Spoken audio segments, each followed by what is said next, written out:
Come on, Poppy. Oh, Otto. Otto! Ah, come on. Puppy, come here. You gotta get your brother. Oh. Damn.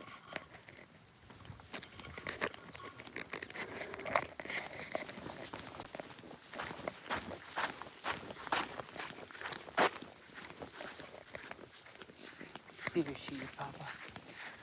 Otto, come on. Come on, mister. Otto! Okay, he's gonna take a little forehand. Otto! He smells their grill going. He stops at the neighbors. He's gonna get behind, isn't he, Poppy? Isn't he? They don't even say anything. They just know. They just know. They just know. Don't they? Otto! No more distractions.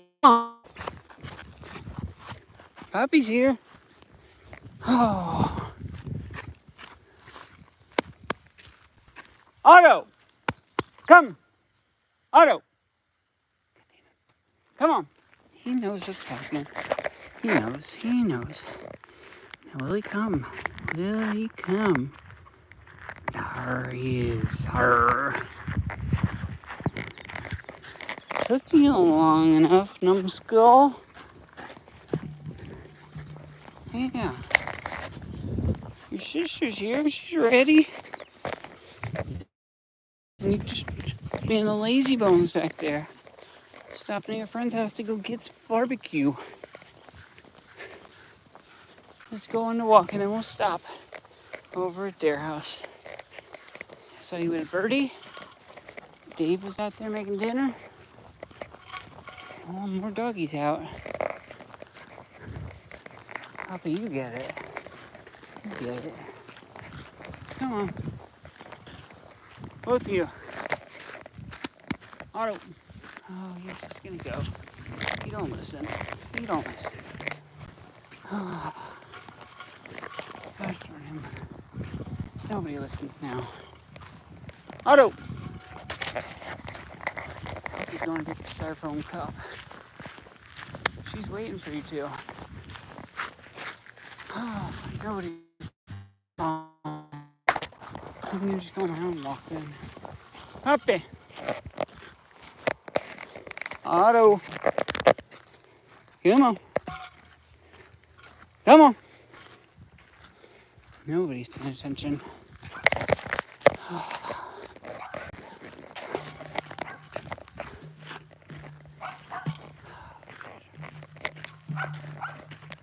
He's looking at the styrofoam too. Come on.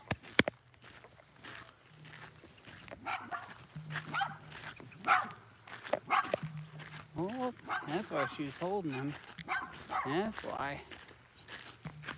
There she goes. There she goes.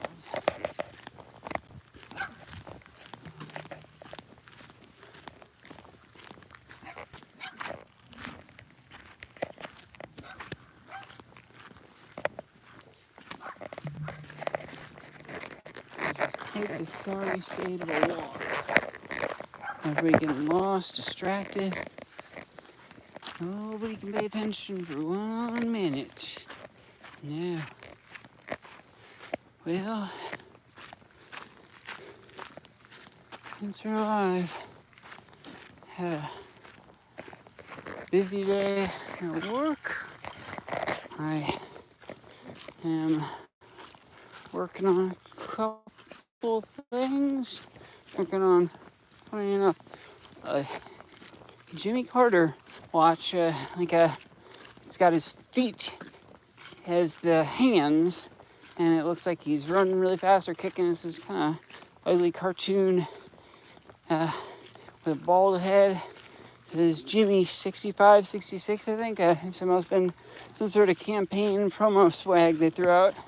But isn't that too weird? It's on a red, white, and blue strap, like a pinstriped NATO South strap.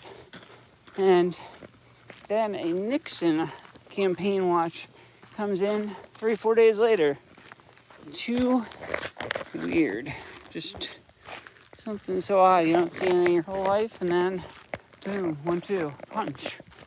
And it's funny enough, I told the guy with the Jimmy Carter watch how we'd have Jimmy Carter's cufflinks that he gave to a Secret Service agent. It says Jimmy Carter on everything, come in maybe a month or two, probably almost 3 months back, and that was for our jeweler / goldsmith to laser weld back together. But you wouldn't think rather there'd be so much presidential memorabilia. I know the cufflinks were a gift to the Secret Service agent, who was then gifted to his kind of senpai. I think that's the student. Sensei, student, senpai, teacher. Other way around, I don't know. But he was some sort of military guy, and his I don't know what you would call it, a mentor, gave it to him. Come on, guys. Come on. Otto.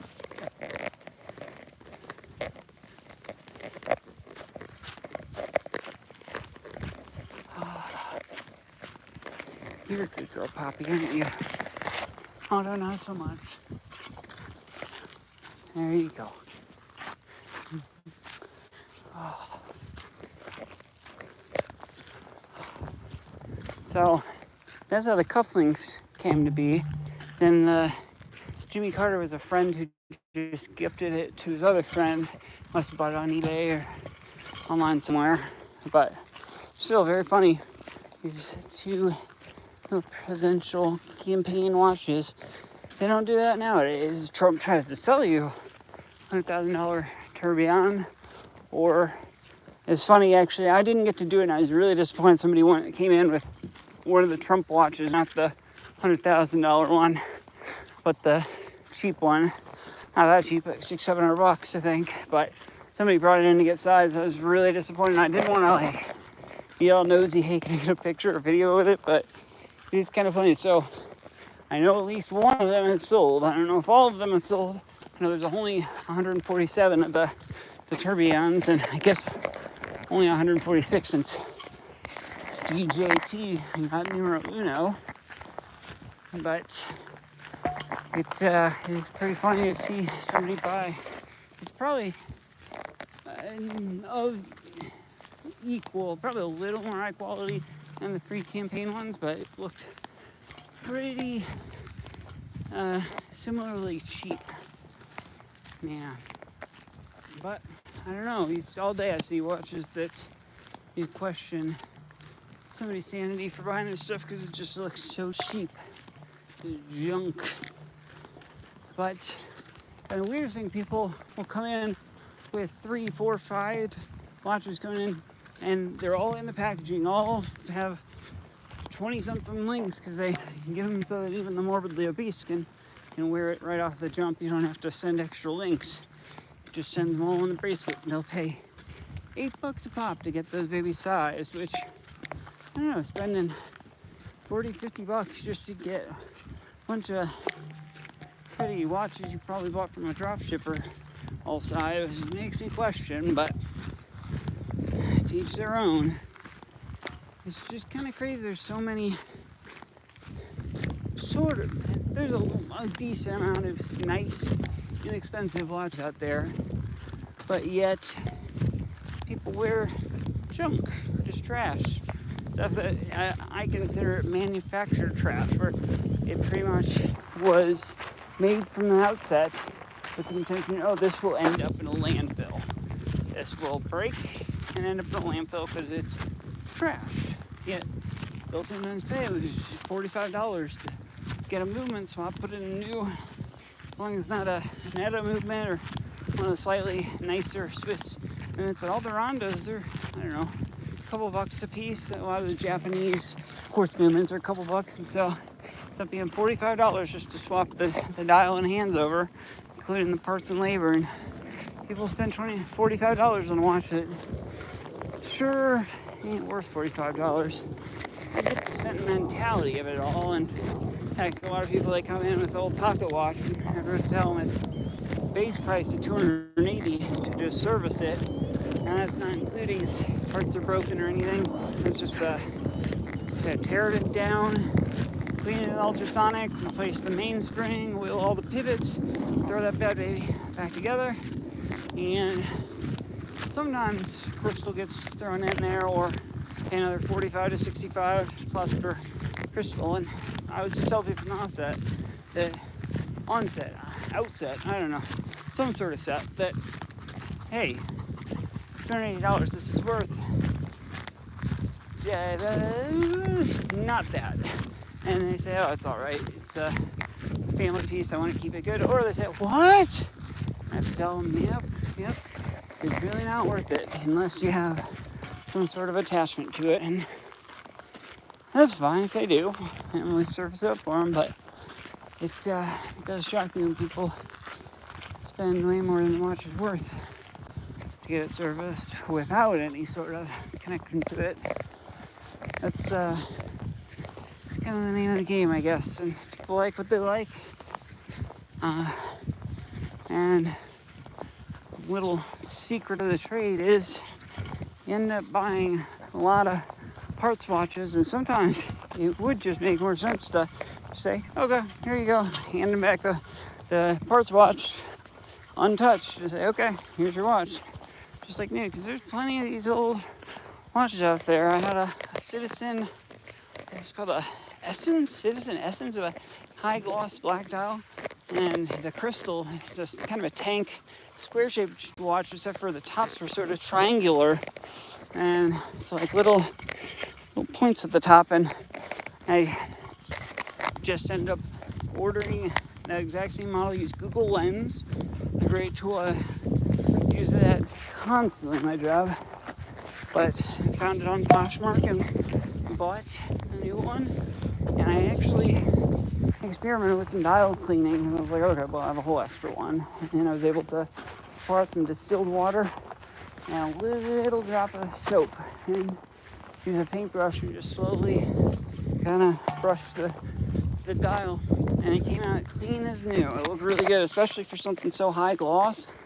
I was pretty impressed. But at the end of the day, we could have they had two watches that were both somebody who died, and the glass was broken out on both, and there's so much dirt and debris on each dials. And they actually brought in a parts watch that they'd bought on eBay or something as for the crystal for the one, and we swapped everything over, because I guess kind of, I don't know, where you get into the ship of Theseus, I don't know, but where you get into how many parts you replace before it's a whole new thing. But we'd swap over, and sometimes I'll use the best of both if it's not something sentimental. But if it's something sentimental, then I'll just use as much of the old one as possible, just to preserve that. And then usually just give them a parts out and say, hey, next time something breaks, you at least have this. And it's but it is interesting when the repair they got, it obviously has to include the price of going and buying a whole new or new used watch on eBay or wherever, and people seem happy with it. So what can you do? But it's just all to say that I'm being driven mad. Looking at the time all the time kind of makes you crazy. Makes you reflect on your own mortality here, the diminishing number of hours you have left on this earth, wasted away watching the Tic-Tacs and the YouTubes and such. But that's the way it goes, I guess. Good girl, Poppy. You guys are definitely gonna get wet, aren't you? Because you're gonna get in the water. I'm gonna have to clean you.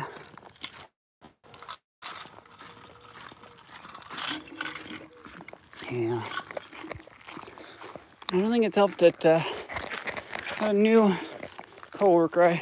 The day I went down to Miami to try out for this watchmaking school, it's the day that my workplace had an interview with a person to potentially take my space. And I have a certain dislike for them, a distaste. I feel like it's pretty negative, but I just think, okay, I'll be out of here soon enough. It's all right. But it does make me a bit of a negative Nancy, which I don't like. And I don't know, the best part probably is that he leaves every day on a 30-minute lunch break, just disappears. Doesn't go out to a restaurant or anything, he just goes with his backpack and his diet. I don't know, every day I have the urge to ask him, hey, where do you go for lunch? Like, what? We all eat lunch at the office because there's only a couple of us and it can get very busy, and then we don't have somebody to help everybody. And so lunch is often interrupted. I rarely have a peaceful lunch, but it just joke, oh, I'm going out to lunch, because it ends up being such a preposterous thought that I would leave work for 30 minutes when I only work 6 hours a day. It's not that bad. And in the employee manual, it says that you should, for the most part, remain at work because you might need to help somebody during that time. And that's always been the rules. But I'm not a big rule stickler. I'm trying to mind my own business, because I don't want to be the person who's like, hey, you shouldn't leave. Because really, at the end of the day, it's kind of a nice respite from him. But it's still, every day it gets me a little peeved. It makes me question, why am I peeved? Why do I give a shit? It's a fair question. But the answer is, I don't know. I get the world isn't fair. I think there's a certain sense of like, well, I have to have my lunch interrupted. Why do you get to just dip off and microwave Brussels sprouts in the fucking microwave and then just leaving the whole place stinky while you go out and enjoy your lunch? And it's I don't know. It's all right. It really is. It's good that I only have a month and a half left. So, that's my thought process. But I do think the future will be a positive one, and it really is very exciting that I get an opportunity to at this late in my life go back to school, get paid to go to school, go learn about something I love, become more technically proficient. Come on, Papi. It will be interesting. It's something, it's kind of hard to imagine in school. Even if I did well at school, it was I don't know, hard for me in a certain way. I never liked school, but I'm one to hope that the I don't know, more hands-on, I want to say technical, that's the word that's coming to mind, but more, I don't know, there's a clear, and these wheels go together, transfers energy here, that's how it works. It's, I guess, an engineering, or more of a, I don't know, A to B to C mindset rather than, I don't know, I think calculus, I get what it's for, I get what's going on, but it's just something I never really, I thought, oh, that's neat, I guess, but it just was too abstract for me. So that's where I think kind of lost me, stuff like that. And so I'm hoping that the micromechanics, I don't know how much physics necessarily, but there's a lot of watch parts that are surprisingly enough friction fit together, and you don't think of how strong the cohesion friction are, but all the wheels on their posts,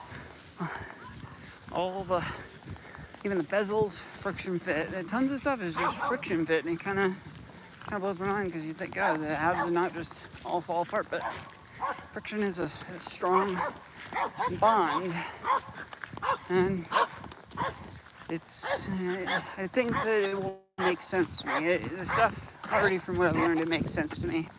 And so I hope that a full-time class learning all that and then getting to do hands-on stuff, which I think will drive it home, It'll make it a lot more clear. That's where I think a lot of the abstract, more nebulous stuff had made it more difficult to understand what was going on. So it'll be cool. It will be. Still being driven a little mad. I think last 2 nights getting some sleep has definitely helped, but still a little loopy. And every day I'm in work with a bit of a headache and just a kind of sloggy, tired feeling, which doesn't help. And even eventually just last hour or two of work, and I just have to put down watches. I can't touch stuff because I know if I try something, I'll get kind of obsessive and try and do it, but it just won't be going right. And so I just take the mindset of it would be safer for everyone, if I just kind of set the tools down, go do some, even just calling customers, things like that is better than trying to fix something and watch just bugging me and not nailing it down, because it gets very frustrating when you keep missing this one little thing, and the work gets sloppier and sloppier, but you keep being driven to do it, or at least I do. So that's life, I guess. That's life. You guys want to do one more circle? Let's do one more circle. Come on. Yeah. Let's go. Yeah. Come on. Oh, is this person not happy that you guys are there? You guys doing good? Huh?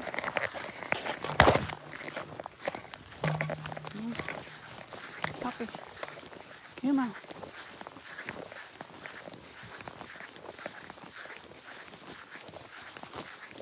Yeah. Hey.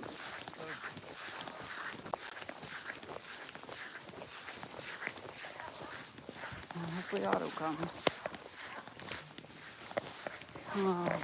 This is the real respite of the day, though. Getting out on a walk, enjoying the mountain, the air, the sounds, the sights, the smells. Kind of unwind. Yeah.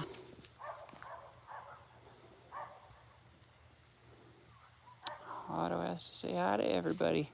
Poppy's a little bit of a scaredy pop. Come on, Otto. Yeah, they're too funny. I should have brought my tripod if I was going to film. I know my shaky cam probably makes something jump out and scare you. It shall not. Or if it does, it will jump out and scare me too. Anyway, Poppy, bless you.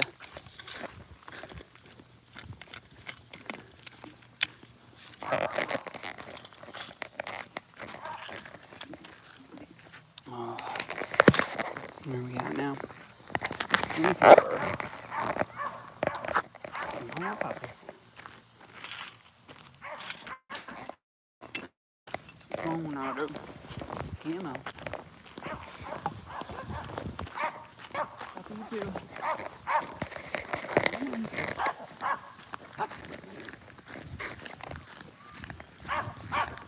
Come on. Come on. Let's do this. We'll do one more loop. I'll make it 5 miles. That's good enough. Puppy, the vet said, you're a bit of a thick girl. He said you're 5-6 pounds overweight. They want you 40, not 45 or 6. They want you slim. Ooh, we're gonna get shot. Go. Yeah. Oh. Poppy don't care. Yeah, they want you skinny, Poppy. I say, she's just a bit rotund. That's okay. But I say, no, it isn't. No, it isn't. Otto, come on. Here's the ladies, man. Yeah. Take that. Okay. Come on.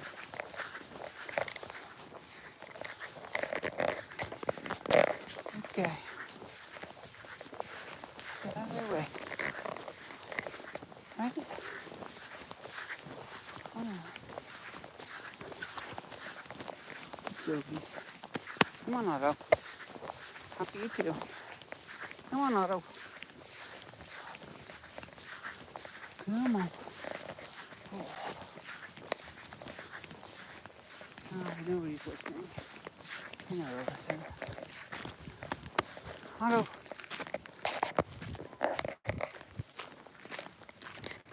Otto. Up. Puppy. Good girl.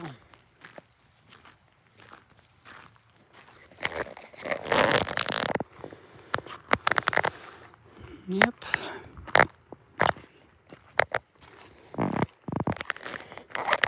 I wonder if I should try the vertical live streaming again. It's crazy. They pump your numbers like, I don't know, but there's 0 to 1 and maybe a max of 2 people started on the stream. They'll put 15, 20, 30, 50 people in a vertical stream. Personally, I don't make vertical videos. I don't get how people can watch them. They're an inferior way of presenting information, but clearly YouTube seen the success of the Tic Tac and tries to goad you into doing it. And I don't know. I just think it's the wrong aspect ratio. You should be able to see wide, not tall. But I bet if I switch over right now, the numbers would go from 0 to at least 1, if not 10, 15. Usually just kind of cycle through, but it'll jump up, down, but clearly something they try and encourage by the viewers. I guess I could do a little not so empirical test switching over, but it just isn't a format I like. Even the shorts, I don't get how people could waste their time flicking. Like, just choose the video, not swipe through to the video, but to each their own, I suppose. It just seems, I don't know, it just doesn't make sense to me. But I guess make what the people want to consume. But if you look at videos where it says, oh, does your audience watch this or that? Almost always people they also watch long form videos. Then, depending on the video, the audience will either sometimes too often watch short form and live stream. It's usually almost always, like, I don't know what the third thing is, a few sometimes, or there's pretty much none, a little bit, a lot of it, and all the time, always. And most people, I'd say there are probably plenty of people who just watch long form videos. If you looked at my stuff, it pretty much, if I watch YouTube, I'm not going through any shorts, so I guess I'd be the one person in the audience that just watches the long form. But unless it's looking back and editing my own short form, I wouldn't count that. But yeah, the viewers are almost always people don't watch so many live streams on YouTube, it seems. Maybe that's just Twitch's thing, that's their dominion. But it will almost always show that people that they watch some shorts. Now, I'm not someone who's big on the whole, it's rotting your brain, this, that, but it is, I'm just, you could see where it shapes your attention span to be shorter and shorter, just kind of that little hit hit of crack, dopamine, just, oh, nice short little video. Bell ringer, my ears are ringing now. Oh, and I'm back down, and I have to watch some more shorts to get back up there. Who knows, really? It's just the way it is. Well, with no one watching, let's test that theory out. If you want to see the conclusion of this video, go to the vertical live stream. I don't even know how you get to that, but it's a thing. Bye-bye.